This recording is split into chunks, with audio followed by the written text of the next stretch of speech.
Hello, you are listening to Mini Meow Ments, an Animal Humane New Mexico podcast. June is National Adopt a Shelter Cat Month, so throughout the month of June, we are speaking with the experts on all things feline. I'm Brandon Carter, Animal Humane's multimedia specialist. Today's episode, Feeding Your Feline. I sat down with our Chief Veterinary Officer, Dr. Adena Robertson, to talk feline nutrition. First of all, thank you so much for having me. I'm very excited about this. I am Dr. Adena Robertson. I'm our Chief Veterinary Officer. Before I became a shelter vet here at Animal Humane, I actually was in general practice for the last 17 years. And in general practice, I saw a lot of cats. They very commonly came in my door. The topic today is feline nutrition. So what historically do cats eat? Well, cats are obligate carnivores, meaning that they get primarily their nutrition through animal sources. So cats, they are predators. They like to go after things like rats, mice, birds, even little bunnies, and even lizards. And sometimes some snakes sometimes. So any animal that's small enough, they will go after it. Have their diets changed much since becoming house pets? Well, since they become house pets, we've brought them inside, and we don't want to be feeding them. We don't want to be feeding them the rats and the mice. That's not very, very appetizing for us. So we've gone to commercial diets. Commercial diets come in the form of things like wet food, dry food. So we've moved from having them have the natural diet more to the commercial diets now. Wow. And can you tell us the difference between like wet food and dry food as far as like a nutritional? Definitely. There's actually quite a bit of differences. So with wet food, it's on average, it contains about 70 to 80% water, which is a lot, where dry food is only about 10 to 12% water. So that's a big difference. And cats themselves, they don't tend to be big water drinkers. So having wet food is good because it actually gives them the extra source of water that they need. Also, too, a big difference is that wet food also tends to be higher in protein, lower in carbohydrates, and also higher in fat, where the dry food tends to be more of a balance of that. They both provide the nutrients that they need, which is great, but there definitely are some differences with that one.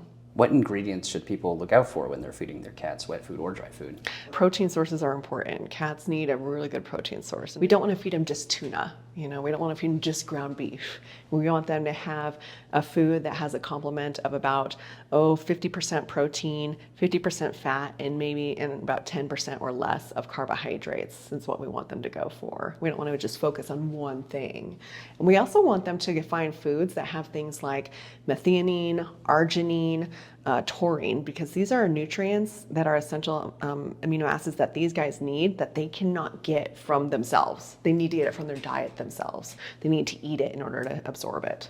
How important is it for an owned cat to hunt their food? It's actually not that important. They still, even though they're a home cat and they're a domestic cat, they do have the hunting instincts. That's just always going to be part of it. But instead of letting them hunt, we instead turn it into games in the house that we can play with them.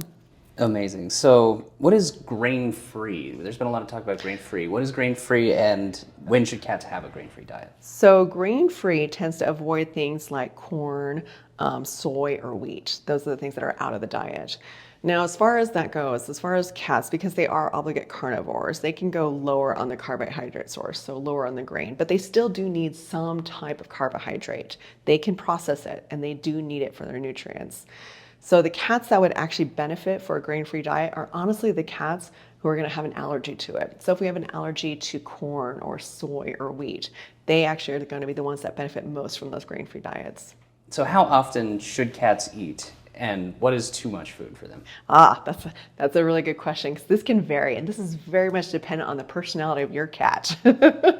Some cats are grazers. They will not eat a bunch all at once. They just will graze throughout the day. While other cats, they will just eat anytime anything's put in front of them. They will chow down. The cats that do that, they need to be fed about twice a day. You don't want to just give them as much food as possible. And it just depends on the type of cat you have, depends on their personality. What are the causes generally of feline obesity and how can it be prevented? Most common, honestly, it goes down to the basics: lack of exercise and eating too much, very much so. A combination of that is usually, especially in cats. Cats like to lay around, very much so. And so the things that we can do to combat it is, one, playing with them, being interactive with them, having a one toy. teaching them tricks to do with you. Also, too, making sure that you are measuring their food. Don't just grab a handful of food. You want to actually have a measuring cup and measure how much they're getting exactly. It doesn't take much for a cat to actually gain a lot of weight. Just 10 extra kibbles per day can actually, over time, add 10% of their body weight over a year. Is it less common for a cat that's like a grazer personality to become obese than? A lot of times when they're grazers, they do tend to be better at self-regulating. They are. Where the ones who tend to chow everything in front of them, that's a little harder when they don't have that inhibition to hold back. So you touched on this a bit, but if a cat is already overweight or obese, what are ways to ensure that they can have a healthy diet and get them back to a healthy weight? Well, the good thing is that there's a lot of things that you can do. First of all, I always recommend if they are obese, overweight, first go to your veterinarian. Make sure there's not an underlying condition or anything that might interfere with that. Things like diabetes can interfere with that, kidney disease can interfere with that. So we want to make sure that we're nice and healthy. Now, as long as we're nice and healthy, then and you don't have to do a low-fat food. There's always foods out there that say, low-fat or diet or whatnot. No. Cats with them, you want them to actually feel full. Nowadays, we actually recommend feeding obese or overweight cats a canned food diet only, which sounds so counterintuitive, right? Yeah. But no, they actually do better. And the reason is that there's so much water, like we talked about earlier, there's so much water in that can of food.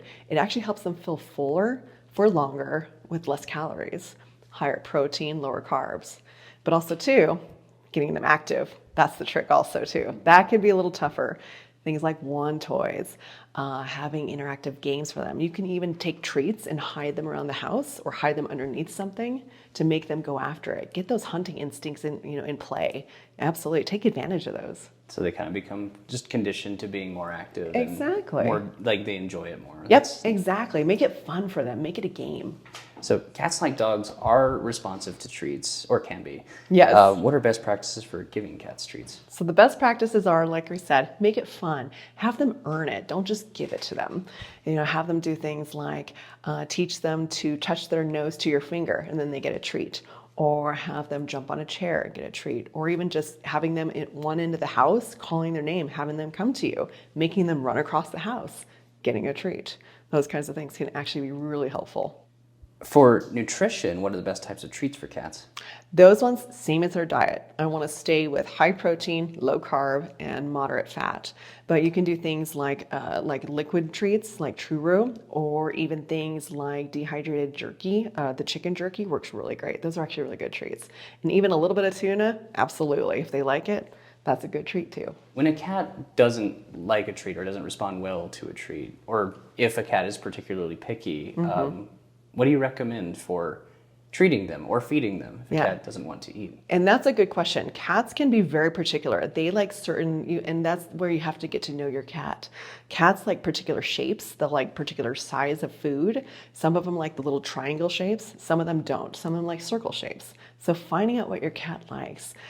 Even something like over-the-counter baby food, Gerber baby food can work as a great treat. Using the meats, the turkey, the ham, that kind of thing can actually work really good. So finding out what works for your cat, you just got to learn what they like. They are just like people. They are different. They have their own personalities and they have their likes and their dislikes, just like we do. Wow.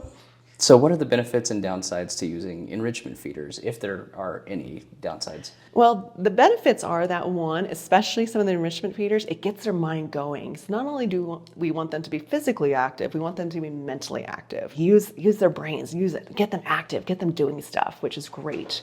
It gets them active and it also keeps them sharp. It also too can slow down. If they tend to be ones that eat food really fast, it'll slow them down, which is great. That's kind of nice too. And also too, it gets them moving and it gets them, hopefully, especially if they're overweight, it can get them to lose weight a little bit. The downside would be, honestly, if it's a cat who just has zero interest in it, which it goes along with the whole thing as know your cat, know its personality. Sensing a theme. Yes, exactly. In your veterinary experience, have you encountered a particularly notable situation regarding feline nutrition? Honestly, it's been probably about, I would say it's probably been about 10 years ago. beforehand, if I had an obese cat, really obese one, I would always just tell people, you know what, decrease how much food you're giving them. It'll come off, or that. And it never worked. But then all of a sudden, the nutritionist started coming out. We started talking more about it. And then all of a sudden, it became you know what? Feed them canned food. Take away that dry food. Feed them canned food only. And amazingly, with them, it was a game changer. Their weight started coming off. And weirdly enough, I tested it on one of my own cats because she was, even though I'm a veterinarian, she was a little bigger, and I had to get weight off of her. And anything that I told people, it didn't work. So I finally did this, and it was amazing. She got healthy, she lost weight, she was nice and trim, and she was more active, and she definitely seemed happier. Wow. Yeah. So it's been an absolute game changer. That's so cool. Is there anything that we haven't touched upon about feline nutrition that our listeners should know? So a couple of things is that all foods are not created equal. Make sure to look at the food, look at the brand, and actually research the brand. Make sure that they have, if they have any kind of studies based on nutrition, where they get that from. Or if they have a veterinary nutritionist on staff that helps balance the diet. That actually is really great to see. It's so nice to see that. Also, too, we used to think that cats, and this goes for both cats and dogs, is that they needed the crunchy, hard food in order to keep their teeth and gums nice and healthy. We're finding that's not quite as true as we thought it was. It might help a little bit, but not to the extent that we used to think so. You mentioned you had cats at home. Do you have cats at home? What are Yes, their names? yes. So right now I have one cat at home. His name is O'Malley. He's my 12-year-old cat. He actually came to me in general practice. He was a mess when he came to me. He was terrible, but he has become my best friend. He is awesome. That is so lovely. And I didn't send you this question, but we're ending every episode with this. If you were a cat, what would your meow sound like? Oh, great question. Oh, absolutely. Mine would be a meow. And I just know that because I talk to my cat all the time. A huge thank you to Dr. Robertson for giving us her time and expertise. And thank you so much for tuning in to Mini Meow Ments, an Animal Humane New Mexico podcast.